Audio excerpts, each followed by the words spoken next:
দাঁড়াও, কি সাপ এখনো বুঝিনি। অনেক বড় মোটার সাপ মনে হয়, ধোড়া সাপ মনে হয়, তাই তো। অনেক বড় ব্যাঙ ধরেছে।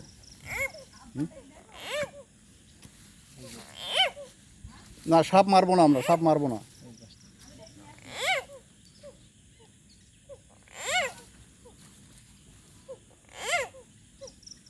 এখন ওরও তো ক্ষুধা লেগেছে, ও তো খাবে। হুম, ব্যাঙই তো খায়, এই ব্যাঙের লোভে তো বাড়ি ঘরের ভিতরে ঢোকে। আচ্ছা, ও খেয়ে ফেলুক, হ্যাঁ, অসুবিধা নেই। এর ধোড়া সাপ আমরা নিশ্চিত তো, তাই না? হুম, এটা লাঠি নিয়ে আসো তো, দেখি যে একটু একটু সরাই দেখো দিনই, কত মালটা কত বড় সাইজ দেখি।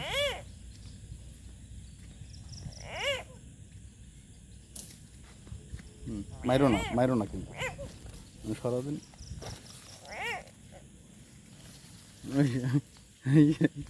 বেঁচে গিয়ে ব্যাঙ